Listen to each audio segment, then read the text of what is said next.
Niya nakikita. Mahirap man ang buhay, guys, sa totoo lang. I-share ko sa inyo na napagbuho talaga yung mundo namin for You and me just know how it feels when we're falling in love. Say what you wanna say to me now. I wanna wake up with you in the morning.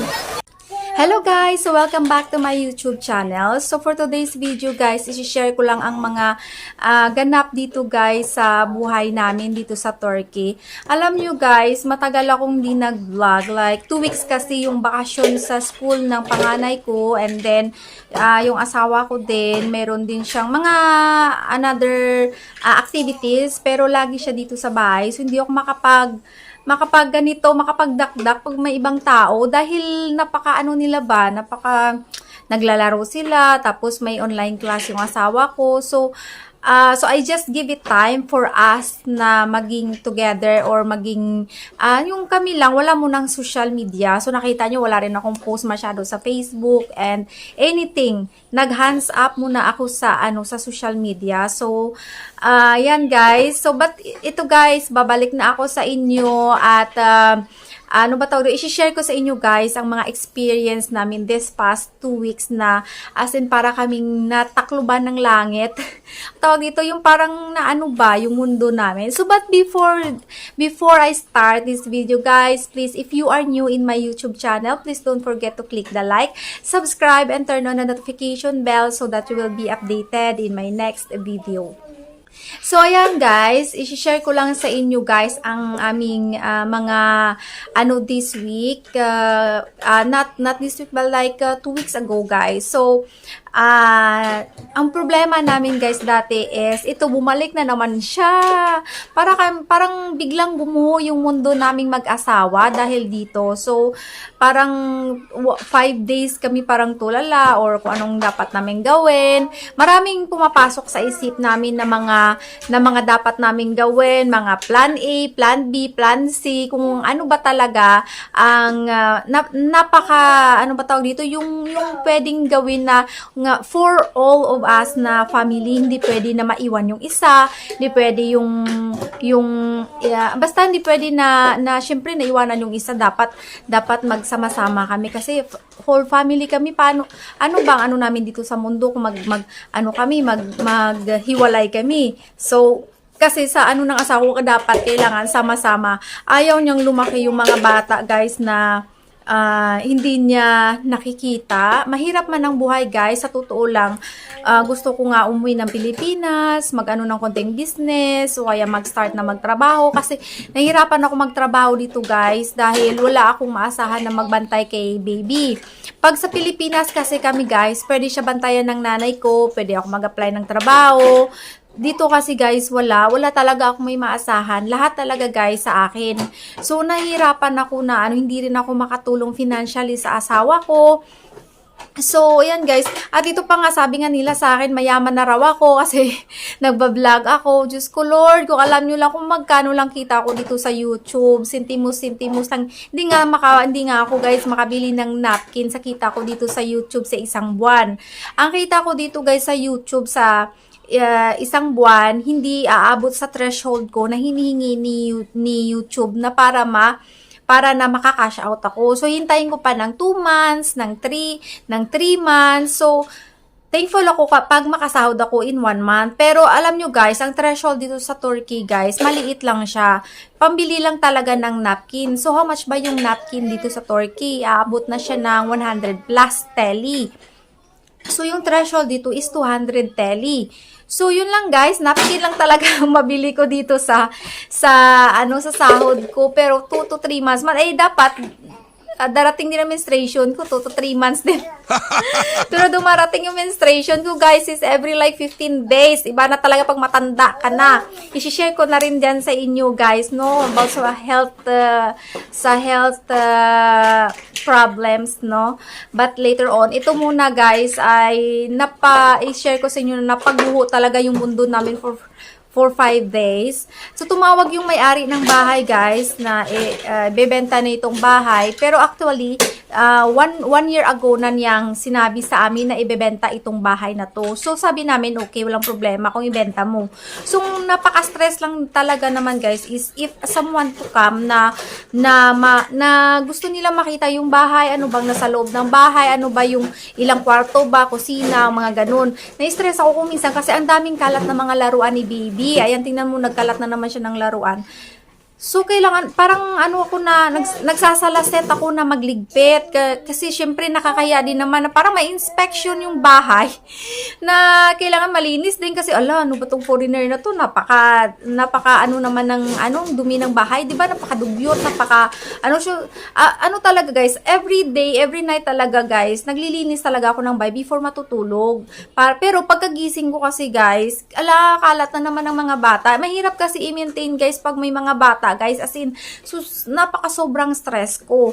So, tumawag nga yung may-ari na may bibili na daw ng bahay. Tapos, may pumunta dito na lalaki, sabi niya, bibili na daw niya yung bahay. Sabi namin, okay, so bigyan mo kami ng 6 months na makaalis dito, makahanap kami ng matitirhan, ng maupahan ulit. Kasi guys, hindi to sa amin, ang bahay na to, nagre-renta lang kami dito. Alam nyo ba kung magkano yung renta ngayon dito sa Kusyadasi, guys? Is 10,000. Hindi ngayon, guys, yung last year, 10,000 teli. Ngayong January, guys, pinataasan nila ng 12,000 to 15,000. Yung pinakamababa ngayong renta is 12,000 teli to ang pinakamataas is 15,000 teli. Pero yung ano, guys, yung 12,000 na yan, guys, bihira mo makikita yan. As in, bihira mo makikita. So, usually nakikita namin, guys, ang offer sa amin is 15,000 teli. So, after na tumawag yung may-ari, humanap kami ng bahay. Kasi sabi niya sa amin, guys, 3 months na lang kami dito sa bahay na to. So, which is na hindi naman pumayag yung asawa ko. Kasi mahirap maghanap ngayon, guys. Winter pa naman. Tapos, ang mga bata, tapos yung school ng anak ko, ang daming mangyayari na problema, maapektuhan, guys. Dahil, una, yung location tawag dito, sa bus, kasi nagbabas yung anak ko, school bus. So, location namin kung saan kami, and then, yung school niya, and then yung, syempre dito kasi, guys, sa Turkey, kung saan naka-address kung saan ka naka-address, may school doon, so doon din papasok yung anak mo. For example, address namin dapat ay dito sa Ikitchishmilek, so dapat yung anak ko, dito dapat siya mag-aaral. Kaso ngayon, nilipat ko yung address ko doon sa address ni sister-in-law ko, dahil ayaw ng asawa ko dito sa school ng Ikitchishmilek. Tapos, so, nilipat namin doon sa school na, doon sa address ng sister-in-law ko. So, doon nag-aaral yung anak ko sa Ege Mahalise. So, ngayon, guys, so, dapat, so, ang aking address, hindi na, pero yung address lang ng bus kung saan susunduin yung anak ko papunta sa school. Yan na naman ang ano namin. Tapos, dito kasi, guys, deposit, 2 months deposit, 1 month advance, tapos, sa bahay yan, and then 2 months deposit, and 1 month advance din sa electric and water. Plus, bayad pa sa tracking, sa cargo, sa pagpapadala ng mga couch nyo, closet, lahat-lahat ng mga bagay. My God, saan kami kukuha niyan? Sa totoo lang, guys, wala kaming ipon na pera. Wala kaming kasi me and my husband started from the scratch. Yung walang-wala talaga, guys. Walang-wala. Kasi I give up everything in Philippines. So, I give up my business and everything and move here in Turkey. Parang it's like a stupid, right? Minsan umiiyak ako kung bakit ko nagawa. Pero pag once na ikaw na kasi, guys, nag-isip na mag-settle down, at saka kumbaga nandyan, kumbaga na close na ng love lahat ng mga pangarap mo. Kumbaga wala ka ng pangarap kasi you feel in love. Nawala na yung pangarap, parang namatay ka. Parang namatay ka, tapos ito, na-reborn ka ulit in another life. So, ayan na, guys, tapos yung asawa ko din, give up din niya yung work niya as a seaman. Dapat kapitana siya dapat ngayon sa barko. So give up niya, tapos nag-aral siya, tinapos na yung isa niyang course, and then nag-aral siya dito as a government employee na which is maliit lang ang sahod. And then I tried to apply a job then also, guys. Nagtrabaho din ako dati dito for ilang weeks lang yun. Hindi rin kami magkasundo ng amo ko, at saka mahirap kasi, guys, hindi sila makaintindi ng ng English. So nag-aral-aral ako ng Turkish din, guys. Kaso lang, nag-aral ako ng Turkish, and then after, parang napasukan ako ng depression. So, yung iyak ka lang ng iyak without any reason, iyak ka lang ng iyak, yung parang minsan gusto mo nang magpakamatay, yung parang parang useless ka, wala kang silbi sa mundo. So, nung na-realize ng asawa ko na yun, kasi nasanay kasi ako, guys, na magtrabaho, magkaroon ng maraming pera. Kasi nga may business ako, tapos may madami kong mga sa Pilipinas, basta mga source of income ba, marami akong mga ganun. So, parang hindi ako nasanay, guys, na wala akong may nahawakan na pera, wala akong trabaho, hindi ko mabibili yung gusto ko, hindi ako nakakapunta yung parang hindi ako nakapag-chill-chill sa mga Starbucks. Kasi, yun na nga ang life ko sa Pilipinas. Kasi, syempre, may trabaho ka, may sahod ka, so you can chill your money, di ba? Parang ganun. So, nasanay ako ng ganun, guys. So, and then, ito na ang napuntahan ko. So, actually, hindi naman ako nagsisi. I have 2 beautiful boys, and I have a very responsible at napakabait at napakasipag na asawa. Hindi naman ako nagsisisi, guys. Pero kung minsan, guys, you feel useless, you feel worthless, kumbaga parang wala kang silbi, although ikaw naman ang gumagawa ng lahat ng trabaho dito sa bahay at pag-aalaga sa kanila, pero it's still not the same as before na mayroon ka sarili mong pera. So, ayan, guys, umuwi ako ng Pilipinas, and then bumalik naman ako dito ulit, syempre. So, that's why hindi ako makakapagsalita ng Turkish language, dahil dito din sa bahay ay puro kami English. So, yan, guys, umanap kami ng matitirhan, marerentahan, pero hindi kami umuo sa may-ari dito na aalis kami. So, ayan, sabi ng lalaki, bibigyan ko kayo ng 3 months, and then I will pay your monthly deposit na 3 months daw siya magbabayad. Siya magbayad sa amin ng monthly deposit 3 months. Paano naman yung mga deposit at sa tubig kuryente? At paano naman yung tracking? Paano naman yung tawag dito, paano naman yung bayad sa agent na kung saan kami makakarenta ng bahay? Kasi kung example 15,000 yung ibayad, yung per month ng bahay, 15,000 din ang ibabayad namin sa agent na yan. So parang tinakluban kami ng mundo. Kasi, guys, hindi pa sana namin dapat umalis dito, kasi we are thinking and we are planning na after 2 years, guys, makabili kami ng sarili naming bahay. Pero, wala pa sa plano namin na aalis ngayon dito. We can rent naman. Makabayad kami ng renta, kaya nga hindi kami niya mapapaalis-alis kasi we are a good payer. So, wala siyang choice o wala siyang reason na paalisin kami or ibenta lang niya itong bahay. So, kung pwede niya ibenta, tapos kung ang bahay na bibili, yung bahay, kung may bibili man ng bahay at yung magbibili ng bahay nito ay may sarili ring bahay, hindi rin nila kami mapapaalis. Kasi, bakit nila kami tatanggalan ng bahay at nagbabayad naman kami ng renta? So, ganyan ang low dito, guys. Mahirap dito, guys.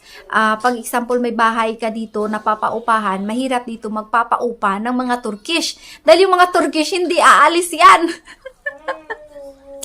Hindi sila lalaya, especially they are a good payer, kasi mahirap maghanap, guys, ng bahay, at mahirap magpalit-palit ng address, at mahirap magbayad ng mga deposit na to.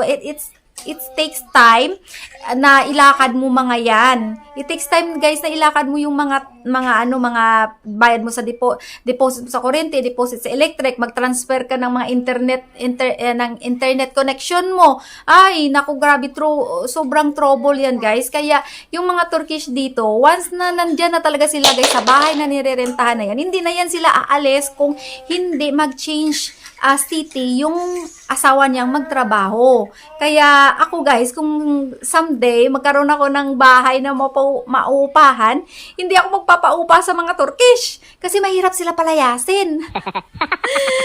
Ayun guys, so parang kaming guys, talaga as in hindi kami nakatulog ng ilang days sa kakaisip niyan.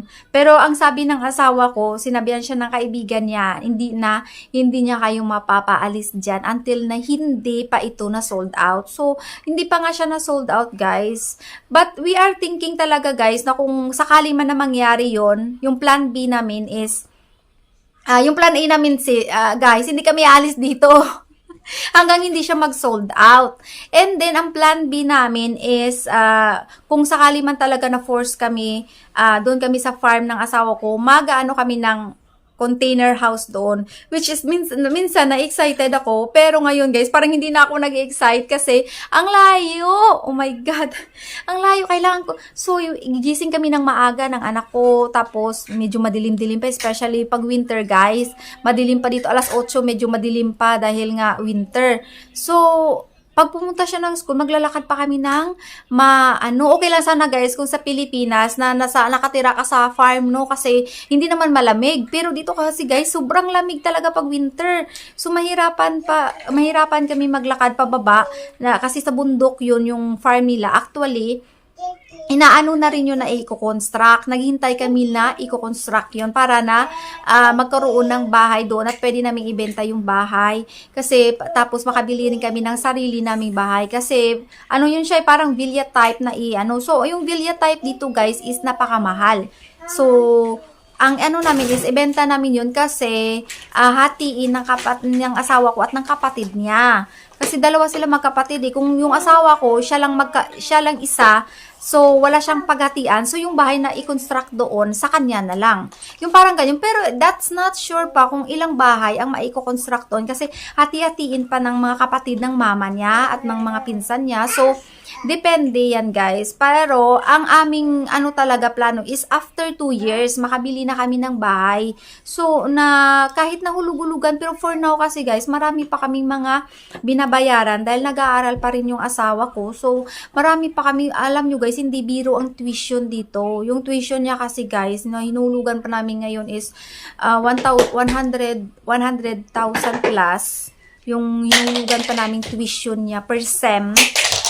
Kaya guys, kami talaga, financially broke talaga kami dahil nga nag-aaral pa yung asawa ko. So, nagtatrabaho siya guys, nag-aaral siya for us daw, for the future. So, ako naman, dito lang sa bahay. Wala muna tayong luho, walang shopping, walang gala. Importante, puno ang ref. So, yan na guys, para hindi namin kasi maintindihan guys kung ano mararamdaman namin eh. Kung malay mo, bukas, sabihin ng may-ari, 5 days na lang kayo sa bahay, alis na kayo, ito yung 3 months deposit nyo, anong gagawin namin? Diba, may mga bata, maliit pa si baby, malamig. So, ngayon guys, nagsa-start na akong mag-empake. Kaya yan, sobrang busy talaga ako guys dahil naglilinis ako dito sa bahay. Yung mga sinulat-sulat ng mga anak ko guys, yung mga kung anong mga gas-gas dito, ko na siya, basta kinukuskus ko na talaga siya, padahan-dahan guys. If I have free time guys, nililinis ko na talaga dito sa bahay. Pati yung kung anong mga dapat na hindi na kailangan, tinatapon ko na, yung mga ganon.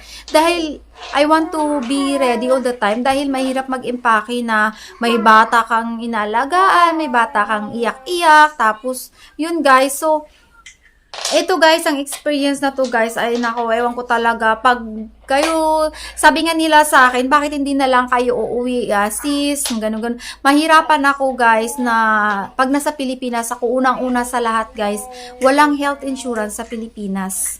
At si baby, every month nakatoka na kami sa doktor.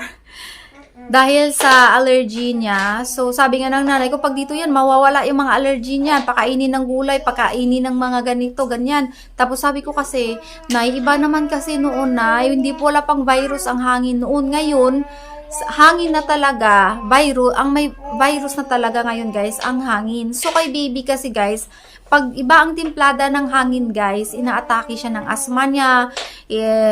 Pag masyadong humid naman or napaka-dry, inaatake na naman kami ng namin ng mga eczema namin, skin allergies, ganyan. So, napakaiba ng weather ngayon at saka ng hangin.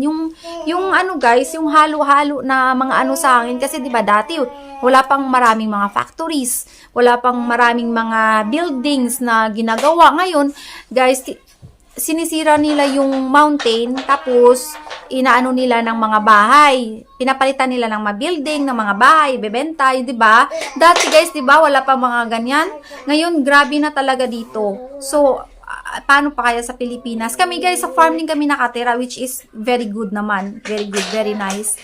At saka, kahit ngayon naman nakakaano naman ng mga fresh vegetables, ganun. Pero iba pa rin ang ngayon sa dati, sa noon. Ibang-iba talaga. So, sabi ko hindi, iba na talaga. So, at kung uuwi ako ngayon guys, ay nag-aaral na rin si panganay, mahirapan siya sa language and culture.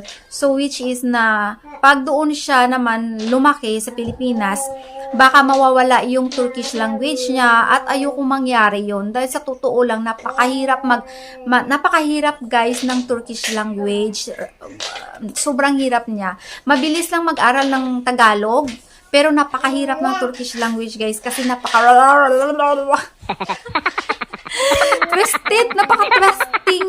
twisted ng dila guys. May mga letters sila guys na kailangan mo talaga i-twist yung dila mo. So, napakahirap. So, ayoko mangyari yun na mahihirapan sila sa Turkish language. Kasi yung Filipino language lang naman is plain.